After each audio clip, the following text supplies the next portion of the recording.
Hi everybody, I hope and trust that you're doing okay. My name is Kemi or Shiba. Kemi is my middle name and Shiba is my nickname growing up. I hope and trust that you're doing okay. So if you are new to my channel, please subscribe, like, comment and share. And please tell a friend to tell a friend. And I just want to take this time to say thank you so much for 100 subscribers. I am so grateful. Let's keep on growing each other and building each other.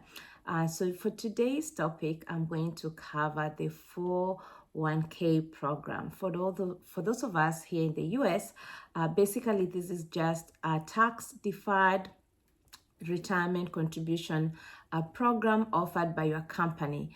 Okay, so basically it just means like it is a way for you to have the company deduct a few or whichever amount of contribution limit that you've selected from your paycheck, that the company takes out of your paycheck before taxes, and then they put it aside for your retirement fund. So it is a tax deferred, meaning you defer when the taxes are going to be taken. Instead of the taxes being imposed on the paycheck right now, is going to come up later. And also this account is also a tax deductible, meaning like you're able to use those funds as part of your tax returns filing for the year that you've contributed. So there are a few things that I wanted us to discuss. Number one, it is a company offered account, so you're not going to find it in through banks or things like that,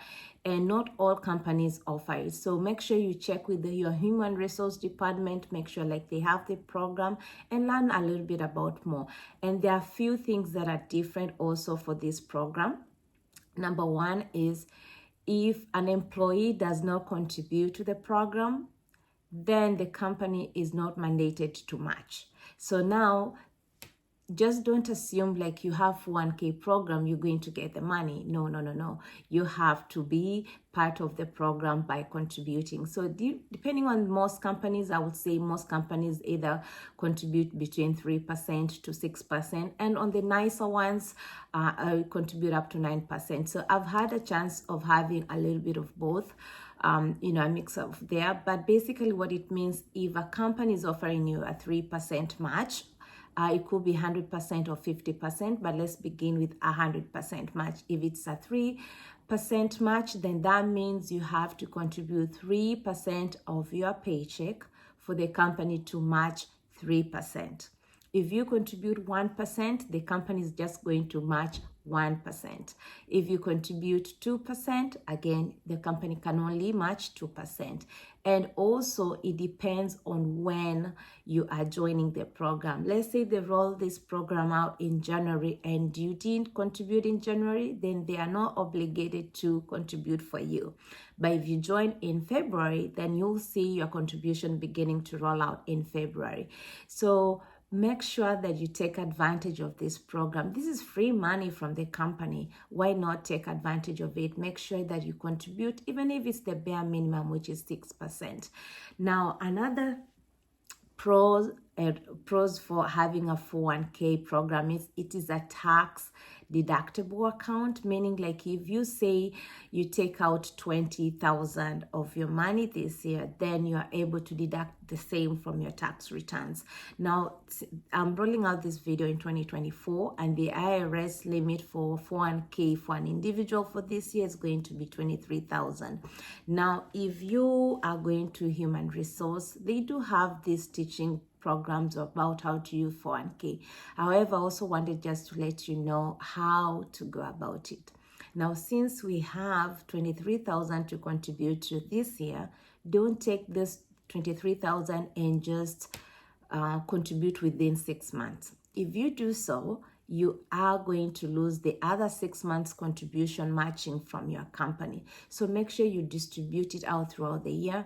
And the way I do it is I take the 23,000, I divide by the number of paychecks that I do have, and then I just deduct like 100 shillings because I don't want to exceed. If you exceed your contribution, then the company is not obligated to match. So for example, this year, depending on how your planning is, just take that 23,000 divided by either 12, but most of us here in the US, we do have like a bi-monthly paycheck, so you can divide by 24, and that gives you around like you can divide that, and then whichever contribution that you do have, make sure that it's slightly below 23,000. I always shoot for 22,900. I leave that $100 out because I want to make sure that the company also offers me that extra paycheck money contribution into my account, because remember, this is free money and the markets are a little bit crazy now, so why not take advantage of this free money that you're being given by your company? All right, so another thing that I wanted to teach people about 401k, for those of you that do not have a company contribution program, there is another options through the government that they issue out, and that is your traditional IRA account, or you can also contribute through what is called a Roth IRA. So basically, it's almost the same as 401k, but the only difference is like these ones you have to open through the bank, and there's also income limitation, there's also contribution limitations. So for traditional IRA, just walking into a bank, ask for financial advisor like, hey, I do not have a 401k program from my company, but I would like to contribute to my retirement account. So because remember, an IRA is an individual retirement account. That's what's the abbreviation for IRA, or rather the full shout out for the IRA. So if you walk to their bank, they'll be able to walk you through it. They'll be able to set you up. Most likely they are going to ask you like, hey, could you confirm from your human resource department that you do not have a 401k program at your company? If not, then they'll be able to help you set up for one. I do know the limits for this year is going to be 7,000 for a traditional IRA, but also remember it is an income cap based. If you make above a certain amount of money, you'll be not able to be participate in a traditional IRA. But however, there's also a caveat to that. This is what we call a backdoor traditional IRA, meaning like if you do not qualify within that income limit, then you are able to still go back to the bank. They can open that backdoor account for you, set it up as a traditional IRA, and then you can convert that into a Roth IRA. Now, the differences between a traditional IRA and a Roth IRA is just when you pay taxes.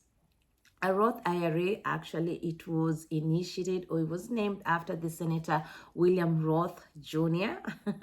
I'm not sure whether most people know that, but yes, it's a program named after Senator William Roth Jr. So that's where the name Roth comes from. So basically, it was incorporated in 1999, and it allows people, for those who wish to contribute into their retirement account without a tax deferred program. So the advantages of a Roth IRA is that you do not pay taxes in the future. Whatever money you make, whether through your interest or wherever, it's yours. You don't have to pay taxes for it. But for now, you have to pay taxes for it. And the other also thing that associated with the Roth IRA is that you do not contribute as a tax deductible during your tax returns. So make sure that you know those things. Make sure that you know where you are in terms of your company, in terms of what the company matches are. That is for your 401k program. And for your Roth IRA, look at your income. Is it higher than the tax IRS limit that is being set out? Are you able to contribute? If not, how about you can go through still the backdoor traditional IRA, set it up, and then convert that into a Roth IRA. And I would advise you to walk through that with your financial advisor if you have one. If not, please walk to any bank. They'll be able to sort you out. But remember, 401k, it is a very nice way program. There are other advantages that I will not be able to touch on today just because of the length of the video, but let's talk soon. All right, Thank you. And if you have any questions, put them in the comment below. And if not, like, you can still reach me out through my Instagram page, which is Shiba Njuguna, or my Facebook page, which is Shiba Njuguna, and I'll be able to walk you through.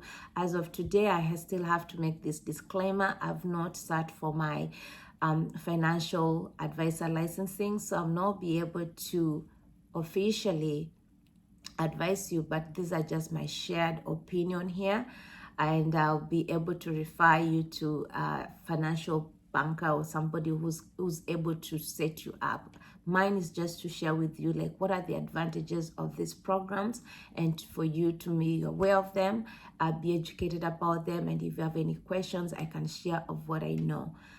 Otherwise, thank you for tuning in. Thank you for watching. Bye.